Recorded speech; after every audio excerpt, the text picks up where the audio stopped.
মা খাদিজা দৌড়ে 4টা মেয়েরে ডাক দিছে, মা ফাতেমার এদিকে আয় রে মা। মা দেখা যা তোর বাবার গালের মধ্যে বেইমান কি করছে মা। কিয়ামতের মাঠে তোর বাবার পক্ষে একটা সাক্ষী দিস, যখন রোজে মাহশার কায়েম হয়ে যাবে। ওই যে মেঘনা গজারিয়ার মুন্সিগঞ্জের উম্মাদ গুলা তোর বাবার থাপ্পুরের কথা শুনে কাঁদবে, গরমের মধ্যে বয়া বয়া চোখের পানি ফেলায়া কাঁদবে। তারা তো আর তোর বাবার থাপ্পুরের দৃশ্য দেখে নাই, তারা যখন তোর বাবার কথা শুনে কাঁদবে, তুই সাক্ষী দিস বাবা গো, ওই উম্মাদ গুলারে জান্নাতে না লইয়া তুমি যাইতে পারবে না।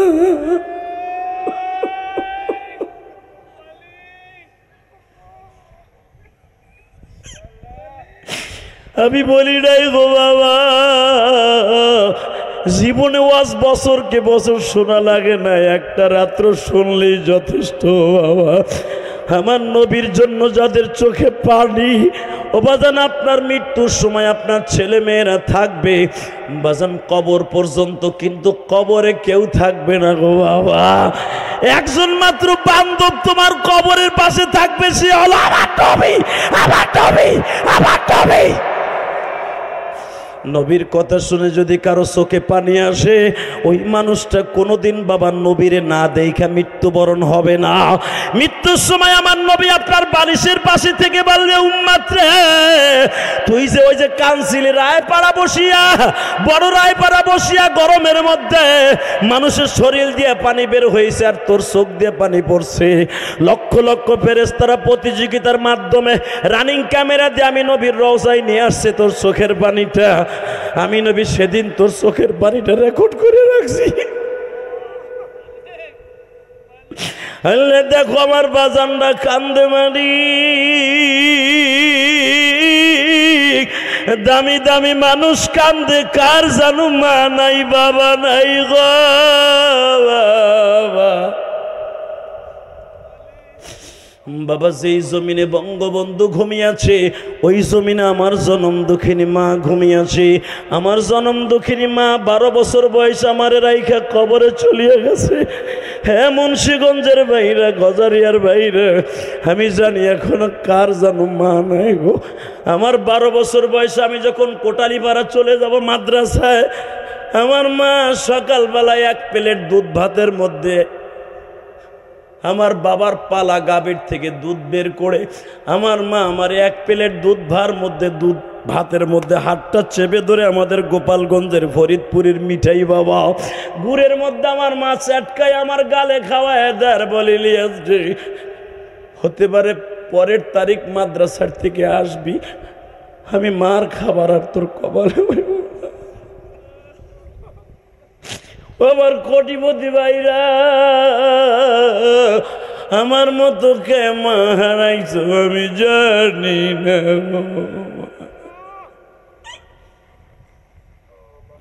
আমি জানতাম না আমার মার সাথে এটা আমার জীবনের শেষ কথা।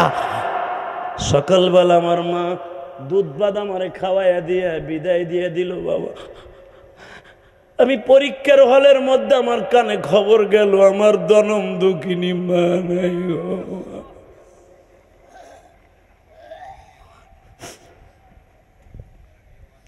আমার মা আমারে বিদায়ের সময় 3টা কথা বলছিল, মনে রাখবেন, আমার সব ভুলে গেছি, আমি বলি নাই এই 3টা কথা বলি নাই। প্রকৌশলী সাহেব, ডাক্তার সাহেব 3টা কথা বলছিল, আমি জানি না আপনাদের মা বাবা আপনাদের কি বলে স্কুল কলেজে বিদায় দিয়েছে। আজকে আপনি শিল্পপতি কোটিপতি দুনিয়ার সব কিছু ভুলে গেছেন। ওই যে মার হাতে ডিম ভাজা খাইয়া মেট্রিক পরীক্ষাতে দেখেছিলেন, ওই কথাটা কিন্তু এখনো বলেন নাই। আপনার মা মুরগির ডিম বেচা কলম কিনে দিয়েছিল পরীক্ষার লাগে, ওই কথাটা বলেন নাই, কিন্তু আমিও বলি নাই। আমার মা 3টা কথা বলে আমার জীবনে শেষ বিদায় দিছিল। ইলিয়াস রে, 1 নম্বরে কোনোদিন মাদ্রাসার থেকে বাইরে আসবি না, তুই যদি আলেম হস তোর কথা শুনে কত বাবায় কানবে, কসম করে বলি। আমার মা কেমন জানছিল আমি জানি না। এই যে আপনারা যে কানতেছেন এটা আমি কই নাই, আমার মা কয়ে গেছে। আমার মা কইছিল তোর কণ্ঠালে এমন জাদু দিছে, আমি মা বলে গেলাম তুই বড় হয়ে আলেম হইলে ওয়াজ করবি, তোর নানার মতো ওয়াজ করবি। আমার নানা গোপালগঞ্জের মধ্যে অনেক বড় বক্তা ছিলেন, আলেম ছিলেন, শহীদ আলী সাহেব। বন্ধুরা আমলে আমার নানা ওয়াজ করতেন, আমার নানার ওয়াজে মানুষ পাগল হওয়ার মতো চিল্লাইতো, আপনাকে মতো এরকম কানতো। আমার মাথায় বলছিল আমার বাবার মতো তুই ওয়াজ করবি, তোর ওয়াজ শুনে মানুষ কানবো। আমি তখন আমার মার হাত ধরে কইছিল মিথ্যে কথা কই না, আমার ওয়াজ শুনে মানুষ কানবো কে? আমি মা কয়ে গেলাম তুই মাদ্রাসা ছাড়বি না, তুই যদি মাদ্রাসায় পড়ে আলেম হস আমি মা তোরে দুধের দাবি ছাইড়ে দিব। কারণ আমি খুব দুষ্ট ছিল। সামনে সুন্দর করে নামাই দিও।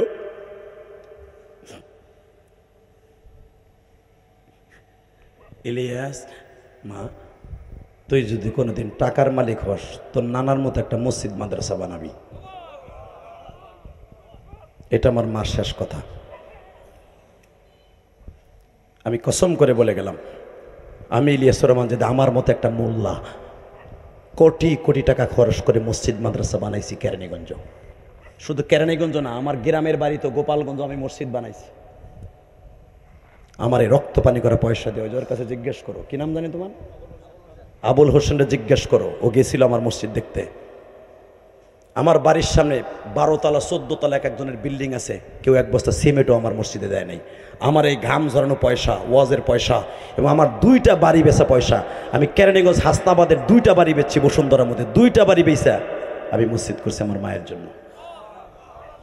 ওই যে আমার মার ওসিয়ত ছিল তুই একটা মসজিদ বানাবি, আমি মা তোরে দুধের দাবি ছেড়ে দিয়ে গেলাম। আমি মোল্লা যদি পারি কোটি কোটি টাকা খরচ করে মসজিদ বানাইতে, আমার মসজিদ 5 তলা কমপ্লিট করতে 13 কোটি টাকা লাগবে। গতকালকে যেখানে ওয়াজ করছি কসম করে বললাম ওই মাহফিলের প্রধান অতিথি এই প্রধান অতিথির মতো কানতে কানতে লাস্টে চোখ ফুলে আমার হাতের মধ্যে টাকা দিয়ে কি বলছে জানো, হুজুর এই মাদ্রাসার জন্য আমি দান করে গেলাম 5 লাখ, আর এই মসজিদের জন্য 2 লাখ, এই 7 লাখ আপনার মসজিদে দিলাম, আপনার মায়ের মসজিদে দিলাম। ওটা আমি অঙ্ক বলবো না, শুধু আপনাকে 2টা পাও ধরে বলি, আজকেও সকালবেলা আমার কান্দার কি বলে জানো, যে আদি ভাই আপনার কণ্ঠে আপনার মায়ের দোয়া ছাড়া এইভাবে আজও পর্যন্ত আমার কেউ কান্দাইতে পারে না। এই ওয়াজে আমি 4টা 5টা ইটের বাটার মালিক, কিন্তু আমি নিজে ব্যক্তিগত মসজিদ বানাইতে পারি নাই। আপনি মসজিদ বানাইছেন, আপনার মসজিদ করতে যা যা লাগবে আপনি আমার মাঝে মাঝে ডাকবেন। আল্লাহু আকবার বলতে পারলেন না? আমি আপনাকে 2টা পাও ধরে বলে দিয়ে গেলাম টাকা পয়সা জীবনভর থাকবে না। বিশ্বনবী বলেছে মান বানা লিল্লাহি মাসজিদান বানাল্লাহু লাহু বাইতান ফিল জান্নাহ, যে মসজিদ ঘর বানায় দেবে আল্লাহ তাকে ডাইরেক্ট জান্নাতে ঘর বানায় দিবে। 30টা সেকেন্ডে যুবক 2011 সালে আমার বাবা আমার হজের সফরে ছিল। আমি কোনো ট্রাভেলসের মালিক না বেটা, আমি কোনো মানুষ সাথে নিয়ে হজে যাই না। আমার ভালো না লাগলে বছরে 2-3 বার হজে যাই, ওমরা হজে যাই। হজে তো প্রতি বছরই আল্লাহ নাই, মারহাবা বলতে পারলেন না? 2004 সাল থেকে আল্লাহ আমাকে মক্কা মদিনায় নাই। এই যে গত বছর গেছি 3 বার, এইবারও চিন্তা করছি যখন ভালো লাগবে ওয়াজ যখন শেষ হয়ে যাবে মক্কা মদিনায় মাঝে মাঝেই যাব। আবার ভাবতেছেন যেখানে মক্কা মদিনায় যাই দান করি না, তারা দান করি না মানে তুমি কয় টাকা দান করছো, কয় কোটি টাকা দান করছো বেটা। ইলিয়াস রহমান জেহাদি এই গুনাহগার মসজিদ করছি 4 কোটি টাকা খরচ করে, মাদ্রাসা করছি 5 কোটি টাকা খরচ করে। আলহামদুলিল্লাহ বলতে পারলেন না? কাউরে কই নাই 1 বছর সিমেন্ট আমারে দেন, হ্যাঁ কেউ যদি 60টা দিছে তলে নিছি। এদের গতকালকে সভাপতি দিছে, প্রতিদিন ওয়াজ আমার ভাইরা আমার মসজিদে দান করে। তাই আল্লাহ যদি আমার মায়ের জান্নাতে দেয়, এই সভাপতি যদি আমারে দেয়, তার মাকেও আমার মার সাথে জান্নাত দিতে হবে। কারণ আমি কোনো বড় লোকের টাকা দিয়ে মসজিদ করিনি। আলহামদুলিল্লাহ বলেন। আমার রক্ত ঝরানো পয়সা দিয়া মসজিদ করছি। শুধু আপনাদের হাত দিয়ে বলবো, পাও ধরে বলবো, আমার কথা জানে কেন কান দেন, মাত্র 1 মিনিট শুনাই দেয়। এ ভাই যাইস না, এ যুবক তোরা দুজন যাইস না। আল্লাহ ওরা দুজন জায়গা, ওর বাড়িঘর তুমি চিনো। আল্লাহ আল্লাহ অগে এখনো বইতে কও যাই গে চিন্তা করছে, এখন মনে হয় বেটা কালেকশন করবো, লুঙ্গি উঁচা করে এমনি যাইতেছে মুসলমানই দিছে। এ মুসলমানের পোলা, আমি না কইছি বৃষ্টি আইব ইনশাল্লাহ বলেন, চোখের পানি ফেলাই যাবেন, বৃষ্টির পানি আল্লাহ ফেলাবো ইনশাল্লাহ বলেন। আমি 2011 সালে প্রকৌশলী সাহেব ডাক্তার সাহেব ইলিয়াস রহমান জিয়াদির বাবা এখনো বেঁচে আছে।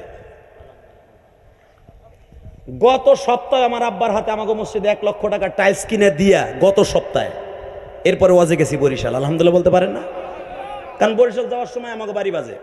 তো আমার আব্বা 2011 সালে আমার সাথে ছিল। তো আমার আব্বা অনেক লম্বা, আমার চাইতে আমার কি এই যে আপনার প্যান আর কি কালা, এর সাথে বেশি কালা আমার আব্বাই, অনেক লম্বা আমার আব্বাই, আমি তো খাটো। তো আমার আব্বা ওই যে কালো নাইজেরিয়ান সোমালিয়ান আছে না, নাইজেরিয়ান, ওদের সাথে যুদ্ধ করে তপ করতো। আমি বলতাম আব্বা আপনি ফরিংয়ের মতো মানুষ, এইভাবে গুতাই মুতে। আব্বা আবার 3 বার চুমাও দিয়ে হেলাইছে, কোন ফাঁকে কার সাথে দিয়ে হেলাইছে। কয় বাবা আমি চুমা দিই কেমনে, কেন যখন কালারা যখন ঢুকে আমি ওকে মাজা টেনে ধরি, আমি ওর আল্লাহ মালিশ মালিশ মালিশ আমার দিতে দে, আমার দিতে দে। তা আমার প্রতি মায়া লাগিয়া ও চুমা দেওয়ার পরে আমার ধাক্কা দিয়ে মাথাটা ঢুকাই দেয়। কয় আমি এই কায়দা প্রথম দিন যাই না, পরে 3 বার দিয়ে লাইছি বাবা। আলহামদুলিল্লাহ বলেন না। আমার আব্বা 3 বার চুমা দিয়ে গেছে, তখন আমি একবারও পারি নাই, আব্বাই দিয়ে লাইছি 3 বার। আমি আব্বা কেমনে দিলেন? কয় ওই যে পাথরও কালা আর নাইজেরিয়ান কালা, ওই কালাটার দড়ি ওরা খুব বালা, ওরা খুব দয়া করে আমার মাথাটা ঢুকাই দেয়। আবারও আমার চুমা দিয়ে হইলে টান দিয়ে লয়ে হেও, ও যে কেমনে আনে আমার গোপালগঞ্জের গিরাফির মতো লঙ্করের মতো টান দেয়, আমার ধরে লয়ে পরে মনে হয় ফার্মের মুরগি লয়ে যেতেছে আমার। আলহামদুলিল্লাহ বললেন না। আল্লাহ আল্লাহু আকবার। তো আমার আব্বার চিন্তা করলাম আর মাত্র 2 দিন পরে আরাফার মাঠে যাব। এই ইলিয়াস রহমান জেহাদি আমার কথা এমনি এমনি কান্দেন না। আরাফার মাঠে যাওয়ার আগে 3 দিন আগে মিনায় যাওয়ার আগে আমি চিন্তা করলাম আমার হজ এখান থেকে কবুল না করাইলে আরাফার মাঠে যে কালনে কোনো লাভ হইব না। ঠিক না বেটি? হজ এখান থেকে কবুল করে তারপর আরাফার মাঠে যাইতে হবে। বাজানরে মুলতাজেম, যেখানে কাবা ঘরের নিচেই হলো, যেখানে পুলিশ দাঁড়ায় থাকে, এই জায়গাটার নাম হলো মুলতাজেম। এই জায়গায় সবাই কপাল ঠেকাইয়া দোয়া করতে পারে না, 1 কোটির ভিতরে মাত্র 2-1 জনে পারে। আর কাবা ঘরের নিচে হলো মুসাল্লায়ে নবী, এখানে নবী দ্বারা ইমামতি করতেন, 7খানা পাথর লাগানো আছে দেখবেন ওয়ালের সাথে। এইখানে দোয়া কবুল হয়, মুলতাজিমে দোয়া কবুল হয়, কাবা ঘরের নিচে দোয়া কবুল হয়, রুকনে আমিনের ওখানে দোয়া কবুল হয়, হযরত আসওয়াদের এখানে দোয়া কবুল হয়, জমজমের পরে দোয়া কবুল হয়। ফিহা আয়াতুম বাইয়িনাতুম মাকাম ইব্রাহিম, মাকাম ইব্রাহিমের পিছনে দোয়া কবুল হয়। আমার তো জানা আছে কোন কোন জায়গায় দোয়া কবুল হয়। আব্বারে কষ্ট করে, আমার আব্বা লম্বা তো কাবা ঘরের চৌকাটটা ধরাইলাম, আব্বা ধরলো ওই যে চৌকাট, স্বর্ণের চৌকাটটা ধইরা সুমা দিয়ে আব্বাই কইতেছে বাপ আমার খুব ভালো লাগলো, আজকে স্বর্ণের দরজার চৌকাটটা ধরতে পারছি। আমি আমার আব্বারে বুক দেবারে ফেলে সাইফা ধরলাম, ধরেন কায়দা মতো ধরেন। বাজানরে যখন ধরছে আব্বারে নিচে নামায় বললাম আব্বা এই জায়গাটার নাম মুসাল্লায়ে নবী, মুলতাজে আমার মুসাল্লায়ে নবীর মাঝখানে জিব্রাইল নবীর নামাজের ট্রেনিং শিখাইছি, সূরা ফাতিহা এই জায়গায় নাযিল হয়েছে। আমার আব্বা বলে বাবা এখন কি করব? আব্বা এই জায়গায় আমি আপনার কাছে একটা জিনিস চাই। কি আব্বা গো? আর মাত্র 3 দিন পরে আমরা আরাফায় চলিয়ে যাব। আব্বা এখানে দাঁড়ায় আপনার ইলিয়াসকে মাফ করতে হইব। আল্লাহর কসম করে বলি, যখনই আমি আর বাবারে বলছি আমার এখানে মাফ করতে হবে, আমার বাবা হাউমাউ করে, আমার আব্বা তো আলেম না, বাংলা শিক্ষিত ভাই, আমার আব্বা দাওয়াত ও তাবলীগে সময় লাগায়, আমার আব্বা আমারে বুকের মধ্যে নিয়ে এইভাবে চিল্লানি দিয়া কয় আল্লাহ আমার ইলিয়াসকে আমি আলেম বানাইছি, আমার লয়ে হজে আসছি, তুমি আমার ইলিয়াসকে মাফ করে দাও। আমার ইলিয়াস যত মাহফিলে যাবে প্রত্যেকটা যুবকের চোখ দিয়ে পানি ফেলাবো। এই যে আপনারা যে কাঁদেন, এটা আমার বাবার দোয়া গো বাবা। আমি গজারিয়ার যুবকদের 2টা পাও ধরে বলবো তুমিও জান্নাতে যাইতে পারবা, তুমিও নবীর সাথে জান্নাতে যাবা যদি আমার একটা আমল করতে পারো। আমার সাথে বলো 5 ওয়াক্ত নামাজ কে পড়বা? হাত উঠাও বাবা। নামাজ ছাড়া কোনো মানুষ জান্নাতে যাইতে পারবে না। বাংলার জমিনে অনেক পীর আছে, ভণ্ড পীর বলে নামাজ রোজা লাগে না, ওইটা আসলে পীর না, কাটটা শয়তান, শয়তান শয়তান শয়তান। নামাজ ছাড়া কোনো মানুষ জান্নাতে যেতে পারবে না, নামাজ ছাড়া জান্নাতে যেতে পারবে না। নামাজ পড়তে রাজি আছেন না নাই? নামান হাত। 2 নম্বরে যুবক যদি নগদ নগদ জান্নাত চাস, তোর দোয়া যদি আসমানে উঠাইতে চাস, বৃষ্টি নামাইতে চাস, মাত্র কয়েকজন যুবক আমি চাবো, এখানে কে কে আছো, কার বাপ এই মাঠের মধ্যে আছে, তোর দোয়া আজকে ডাইরেক্ট কবুল হবে। কোনো ইন্ডিকেট না, কোনো ইনডাইরেক্ট না, ডাইরেক্ট, কোনো বাধা নাই পৃথিবীতে। এই দোয়া কার কার বাবাই মাঠের মধ্যে বইয়া ওয়াজ শুনতেছে গরমের মধ্যে, তারা দাঁড়াও তো। কার কার বাবাই মাঠে আছে? দাঁড়াও। কার কার বাবা আছে? দাঁড়াও না মিয়া। কার কার বাবা আছে? হাসবি না, মগা হাসবি না, এখন হাসার টাইম না, দাঁড়াও। কার কার বাবাই মাঠে আছে? দাঁড়াও। কার কার বাবাই মাঠের মধ্যে আছে? জাগোটা কবরে চলে গেছে, আর তো পারলেন না, আপনার কপাল পোড়া। দাঁড়ান। কার কার বাবাই মাঠে আছে? দাঁড়ান। এই ভলান্টিয়াররা দাঁড়া, তোর কপাল আজকে খুলছে। আমি জিহাদি বলে গেলাম, আমি জান্নাতে গেলে তোর লয়ে যাব। আমি যদি জান্নাতে যাই তোরে থুয়ে আমি যাবো না। এই চেয়ারম্যান গেলে নিয়ে তোরে থুয়ে যাবে না, এই প্রকৌশলী গেলে তোরে থুয়ে যাবে না, আমি গ্যারান্টি দিয়ে গেলাম। এই দাঁড়া, কার কার বাবাই মাঠের মধ্যে আছে? দাঁড়া। যে আমার আব্বাই মাঠের মধ্যে বইয়া রয়েছে, দাঁড়াও। আর কারো বাপ নাই মাঠে? এই যে ছেলেগুলা দাঁড়াইছে, বাপগুলা দাঁড়ান তো, বাবাগুলা দাঁড়ান। বাবাগুলা কই? দাঁড়াও। বাবাগুলা কই? দেখেন আপনার ছেলে দাঁড়াইছে, আপনার ছেলেটার এখন অলি বানাই দিবেন, ডাইরেক্ট অলি বানাই দিবেন। কোনো পার্থক্য পৃথিবীর কোনো পীরে পারবে না কোনো মানুষ অলি বানাইতে, একমাত্র মা বাবা ছাড়া। পৃথিবীর শ্রেষ্ঠ পীরের নাম হলো মার বাবা। হে যুবক, আমি বলার সাথে আমার মতো একটা দৌড় দিয়ে বাপরে বুকের মধ্যে একটা শিক্ষার দিয়ে মাই কান্দে দিবি। তুই যদি তোর বাপের গরম পানিটা আজকে নিতে পারোস, আমি কসম করে বললাম তোরে জান্নাত কেউ ফিরাইতে পারবে না, পৃথিবীর কেউ পারবে না। তোর দ্বারা নামাজি হবে, তুই জীবন নিশা করবি না। বাবা মার দোয়া যার সাথে আছে ওই জীবনে নিশা করে না। মা বাবার অবাধ্য সন্তান নিশাখোর, মা বাবার অবাধ্য সন্তান হারামখোর, মা বাবার বৌদ্ধ সন্তান কোনো দিন নিশা করতে পারে না। আমি তোর পাও দূরে ধরছি, আমি বলার সাথে দৌড় মারবি, বাবারে বুকি নিয়ে কানবি। দে দৌড় দে, দৌড় দে যুবক, দৌড় দে, দৌড় দে, দৌড় দে, দৌড় দে, দৌড় দে, দৌড় দে, দৌড় দে, একটা দৌড় দে, বাপরে বুকের মধ্যে নিয়ে কানতে থাক। এই আজকে 25 এপ্রিল, আজকে 25 এপ্রিল, বাবারে বুকি নিয়ে কানতে থাক, বাবারে বুকের মধ্যে নিয়ে কানতে থাক। ছাড়বি না, ছাড়বি না, আমি বলবো তারপরে বাপ বেটা বুঝবি। বাপরে বুকি নিয়ে কানতে থাক। ইলিয়াস রহমান জিহাদি কানছি, তুই কানবি না কা? মহিলা প্যান্ডেলে কোনো মা নাই? ও মা, তুমি তোমার মায়ের বুকি নিয়ে কানতে পারো না? তোমার মেয়েটার বুকি নিয়ে কান্দো, তোমার মেয়েটার আবিয়া বসে।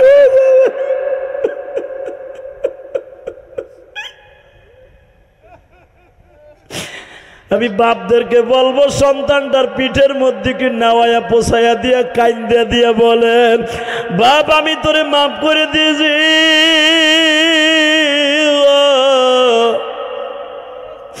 আল্লাহ গজারিয়ার জমিনে 25 এপ্রিল দেখো কেমনে কাঁদে। এখানে উপজেলা চেয়ারম্যান ক্যান্ডিডেট অনেকে আছে, ভাইস চেয়ারম্যান ক্যান্ডিডেট অনেকে আছে।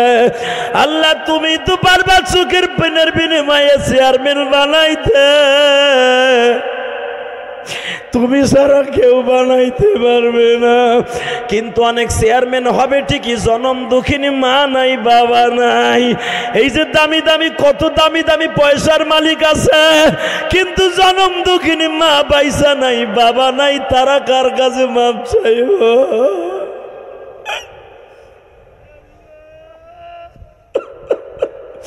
মহিলা প্যান্ডেলে কোন বোন তার মায়েরা জড়াই ধরছে জানি না, মা না থাকলে বোনটারে জড়াই ধরে কান্দ।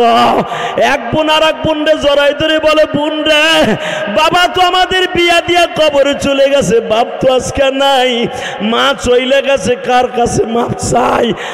এক বোন আর এক বোনরে জড়াই ধরে কাঁদি। আল্লাহ দেখো যুবকগুলো বাবারে বকে নিয়ে কান্দে। আল্লাহ দেখো গজারিয়ার জমিনের দিক তাকায়, দেখো এদের চোখের বিনিময়ে কি বৃষ্টি দিতে পারো না? আল্লাহ তুমি না কইছো পৃথিবীর শ্রেষ্ঠ ইবাদত, সন্তান যখন বাবার কাছে মাপ চায় তখন তোমার কলিজে আগুন লেগে যায়। আল্লাহ এদের দোয়ার খাতিরে, চোখের পানি খাতিরে বৃষ্টির ব্যবস্থা করে দাও। বসো বসো, বলছি না আজকের দোয়া কবুল হইব ইনশাল্লাহ। বলেন মারহাবা, বলেন। বাবা যাদের বাপ আছে তারা মাপ চাইলেন, যাদের নাই তারা কি করবেন? বইয়া বইয়া এখন কানবেন। আব্বা তুমি কবরে কেমন আছো এই গরমে জানি না, আব্বা তুমি আমার বাবার কবর, আল্লাহ তুমি আমার বাবার কবর একটা এসির ব্যবস্থা করে দাও, তুমি আমার মায়ের দুঃখিনীর কবরটারে জান্নাতের টুকরো বানাই দাও। আপনি বইয়া বইয়া আল্লাহরে বুঝাই কইতে থাকেন, আপনার বাপ মাপ পাইলে আপনিও এখন মাপ পাবেন যাদের বাপ নাই। আমি ইলিয়াস রহমান জিহাদি যদি 4 কোটি টাকা খরচ করে মসজিদ বানাইতে পারি, 30টা সেকেন্ডে একটা লোক দাঁড়াবেন। যদি আল্লাহ আমাকে জান্নাত দেয়, আপনারা রাইখে আমি যাব না। যদি আপনারা দেয়, আপনিও আমার রাইখে যাবেন না ইনশা। 30 সেকেন্ডে বলেন তো, এই মসজিদের কাম ধরবে, এই মসজিদের কাম ধরা, মসজিদ কমপ্লিট হওয়ার আগ পর্যন্ত আপনারা একবারে দিতে কই নাই, আস্তে আস্তে কইরা 10 জন সাহাবী বিনি হিসাবে একসাথে জান্নাতে যাবে। 10 জন সাহাবীর কোনো হিসাব নাই, আলহামদুলিল্লাহ বলেন। ডাইরেক্ট নবীর গাড়ির পিছনে 10টা সিট থাকবে, নবীর পিছনে হিসাব সারা জান্নাতে যাবে ডাইরেক্ট। ওই 10 জন সাহাবীর নামের আল্লাহর কোন পাগল আছেন, আপনি যদি বাইসা থাকেন 5 বছর লাগুক আর 10 বছর লাগুক আর 2 বছর লাগুক, আপনার জনম দুঃখিনী মার জন্য, বাবার জন্য কোন ভাই আছেন? হুজুর আমার জীবদ্দশায় যতদিন এই মসজিদ কমপ্লিট না হওয়া পর্যন্ত আমি এই মসজিদের জন্য 5 লক্ষ টাকা দিব। আমার বাবার যদি আল্লাহ মাফ করে দেয়, আমি দরকার হয় 5 বছর বইয়া 10 বছর বইয়া যদি আল্লাহ আমার হায়াত বাড়ায় দেয়। আর নবী কইছে যে দান করবে আর সদকাতু তারাদ্দুল বালা, আল্লাহ তার বডিরে ভালো রাখবে, কোটি কোটি টাকার কিডনি দুটো আল্লাহ ভালো রাখবে, তার হার্ট ভালো রাখবে। 30টা সেকেন্ডে বলেন তো হুজুর, এই মসজিদ কমপ্লিট হওয়ার আগ পর্যন্ত আমি আস্তে আস্তে করে 50,000, 20,000, 10,000 করে দিয়া 5 লক্ষ টাকা সোদাইয়া তারপর আমি কবরে যাব। আমার মায়ের জন্য, মায়ের কবরটা জান্নাতের টুকরা করতে একজন বলেন 5 লক্ষ টাকা কে দেবেন বলেন? নারায়ে তাকবীর। কি নাম? আবুল হোসেন প্রধান, মসজিদের সভাপতি। 5 লক্ষ টাকা। আল্লাহর বাবা আমার মাফ করে দিও। বাবা মা আছে? তাহলে একটা কথা বলে যাই, শোনো, ইলিয়াস রহমান জিয়াদি যদি কোটি কোটি টাকা পারে, আমার মতো কাঙ্গালি 5 লক্ষ জন কইছো, আর 5 লাখ টাকা তোমার মরে গেল সন্তানকে কয়ে যাবে যে মসজিদ 2 তলা 3 তলা হওয়ার আগ পর্যন্ত দিবে না। নারায়ে তাকবীর। 10 লাখ। আল্লাহ তুমি ওরে ভালো রাখো, ওর সন্তানদেরকে দানবীর বানাইও। আল্লাহ ওরে তুমি কোটি কোটি টাকার মালিক বানাই দিও। আল্লাহ ওরে যে স্থানে রাখছো, এই 10 লাখ টাকার বিনিময় আমি ইলিয়াস রহমান যদি জীবনে কোনোদিন আমার নিজের মসজিদ করতে যাই, আমি 1,20,00,000 টাকা দিয়ে আমার কেরানীগঞ্জের মসজিদের জায়গাটাই কিনছি। 20টা টাকাও আমি কারো কাছে চাই নাই, কিন্তু আমি পরের মসজিদের জন্য 10 লাখ টাকা প্রথম ওর কাছে চাইলাম। আল্লাহ ওর টাকাগুলো কবুল করো। আমার মায়ের সাথে ওর মাকে মাফ করো। ও আমার মসজিদে কিচ্ছু দেয় নাই, কিন্তু আমি ওর মসজিদে দেওয়ার জন্য দোয়া করে গেলাম। মারহাবা বলেন। 30টা সেকেন্ড আর একটা লোক লাগবে আমার। 5 লক্ষ টাকা কে দিবে? আর একটা লোক বলেন।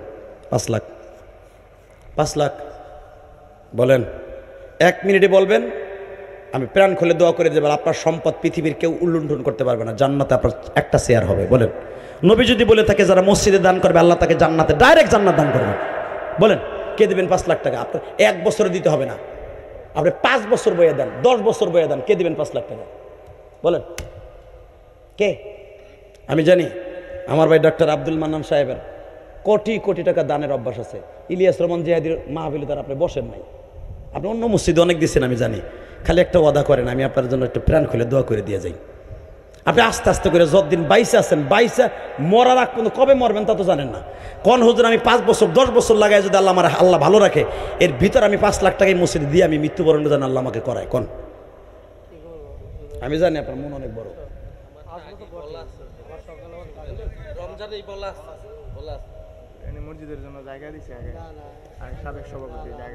সাবেক সভাপতি মসজিদের জন্য জায়গা দিছে।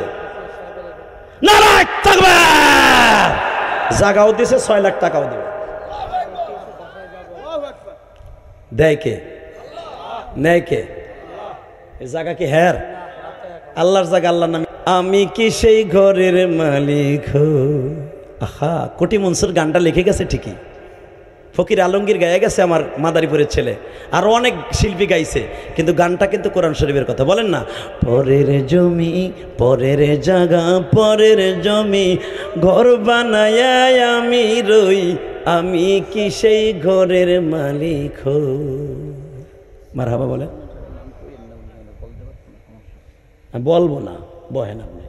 আমি বেটার অপমান করবো, বেটা এখানে দিয়ে যাবে, পাশের আর এক জায়গা যখন ভোট চাইতে যাবে কবে এখানে দিয়েছেন 5 লাখ, আমাকে কত। তবে বেটা চেয়ারম্যান হওয়ার পরে এইটা কম, যে চেয়ারম্যান হওয়ার পরে খেয়াল করবো।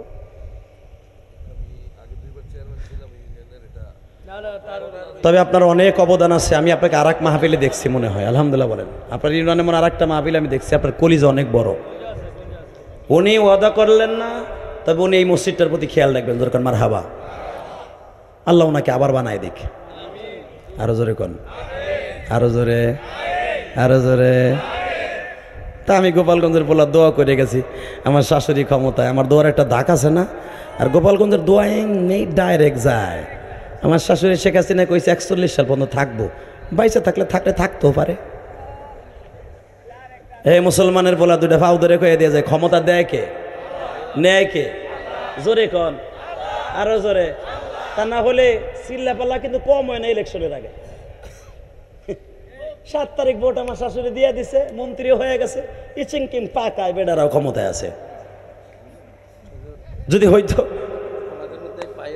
ইঞ্জিনিয়ার মহিদুল ইসলাম মিশন, সে হচ্ছে এটা টেকনিক্যাল যত সাপোর্ট আছে সয়েল টেস্ট থেকে শুরু করে স্ট্রাকচারাল, তারপর আর্কিটেকচারাল ডিজাইন ড্রয়িং সব করে দিবে, কোনো টাকা নেবে না। নারায়ণ থাকবে। এতে কিন্তু কম টাকা লাগবে না, বহুত টাকা লাগে। আপনি ভাইবেন না সয়েল টেস্ট করে ইন্টারনেস্টিং, এবং এইটাকে এটার ফাউন্ডেশন সাথে সাথে যে কত কিছু লাগবে, কনস্ট্রাকশন ঠিক রাখতে বহুত কিছু লাগবে, লক্ষ লক্ষ টাকার ব্যাপার। এসব ব্যবস্থা করে দেবে আমার ভাই ইঞ্জিনিয়ার সব দরকার। মারহাবা, আল্লাহু আকবার জোরে বলেন।